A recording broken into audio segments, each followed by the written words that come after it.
This program is brought to you by Emory University. If the public wants something, you have to find a way to give it to them. You can't insist on the fact that we are sort of high culture and we're not going to do this. What I said was, we're not going to change any of the basics. Keep that. But then there are other things we can do. First thing is we'll create a kind of a star system. You know, there are going to be visible stars in opera. You know, like the hero who comes out, all the girls are going to get crazy about him. It's, you know, you do it deliberately, because then it'll attract people. Who's performing? Who's singing? Oh, it's Techo. Oh, you have to go, or something like that. That is what I wanted, to draw people. And then another thing was, I said, you have to do everything professionally. Make a big deal about it. Don't just come there on stage and just perform. So we had the whole thing like, on the first day of opera performance, all the opera performers before, in the morning we had a special prayer. Then I take the statue of Thangtun Gyalpo, I put it all on their head before they started. This is it. This is what you've been practicing up to now. This is important that we have his blessings and we're doing it. And then they transmit, like an actor needs a certain magic. And then he can transmit that to his audience, And then also just don't perform just like that. There's always what you Tibetans call, you have to show a certain kind of how expensive you are, how classy you are, Gemba, right? So like after the first drum, like before then they just come out and do the intro dance. I said, no, nothing. First drum, second. And then what we do is first we bring Thangtun Gyalpo on stage, and that's a huge big deal. And people say, what's going on? And then we did that, and then of course the director comes. Everyone in this thing, in TIPA comes and they prostrate before the statue. For us, that this is history, this is part of our thing. And then also like what I did was try to do everything that they did in Tibet. In the Nobulinga, they had a flower show, sort of, all the best flowers of the Dalai Lama's palace was, in pots they were taken there, and we had the same thing.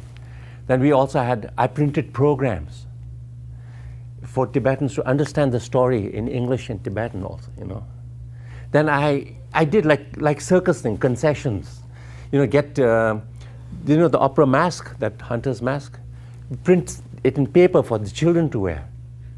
So kids can wear that and then dance, And then, of course, the quality, like one of the great draw is the comic, the aspect of it. It's like pantomime, the English kind of Christmas thing. And but what I said earlier, they just used to do sort of, whatever jokes came in their head, they would do it. But I said, no, we're going to structure this.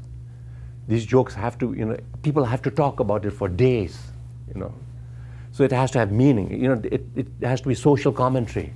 And so we'd practice this, we'd work on it earlier for the season, and then the thing is people come, this year, let's go. I bet they're going to do something naughty there, And then also the acting, not just the singing, which is, opera that most of the time is just practicing singing, but acting, to have really good acting, because you're doing it in broad daylight, in theater and the round.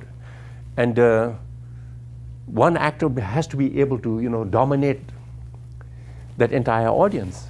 So it's that training. So we train them in modern sort of theatrical tradition. And like like musical styles, because there's only one drum and one cymbal. And I like the idea that you don't have musical instruments, because the voice is the most important thing. But what I did was, we'll stick to the drum tradition, but we'll have 3-4 drums. One huge drum, and spend a lot of money, and then different size drums. So at least for different characters, you'd have different tones. And then, right down to the play itself, what we tried to do was make it authentically Tibetan. Never carry anything that is, Indian or modern or, or Western. Everything we have someone checking backstage when performers are going out to make sure they're not wearing wristwatches. The drinking container they're carrying is old Tibetan wooden drinking bowls. And when you do that, like I used to do it perform for Tibetan Children's Village. It's like education for children. Like when we show Tibetans moving, we do the whole thing, like how they make a fire, how they make tea, And I even bought, let's say, all tea making equipment from refugees coming across. And we had a kind of a small museum of the performing arts where later on we could keep them, and when we needed them, we take them. The Dalai Lama had given us a whole lot of stuff from before. And then this is the thing, like if you work on the details, you can keep something, and people just loved it. I sold season tickets. I made a big deal out of the thing that, we're doing you a favor, And we got big audience, a lot of young people, because then you keep it trendy. You get a lot of like good comedy, good actors, young, and especially like the girls, your beautiful girls out there, good-looking boys, men. Hey, let's go, we gotta go. And then, have a good bar, because it takes the whole day. People have to drink, sell really good chang, have a good restaurant. And, I used to have sort of, everyone was a celebrity in the Tibetan world. I'd welcome him. We'd have, there'd be a special place where they could sit, and people can say, who's that?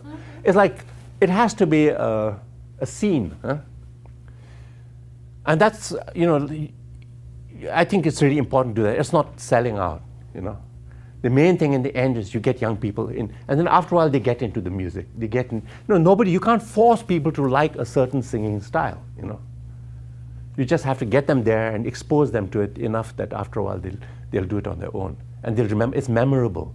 Even now when I talk about it, and a lot of older Tibetans, even in Dharamsala, some of them, hated my guts. But like on opera, they said, you produce the best opera. I mean, for me, it was a huge thing when someone said that, They said, even in Lhasa, we never saw such, lavish productions like you had. So, I mean, that's one way of doing it. I really think, you can do, you can get anyone to pay attention to anything. If you just sit down and work it out, and without selling out, without doing anything that's cheap or, not on really, but there are ways, I think.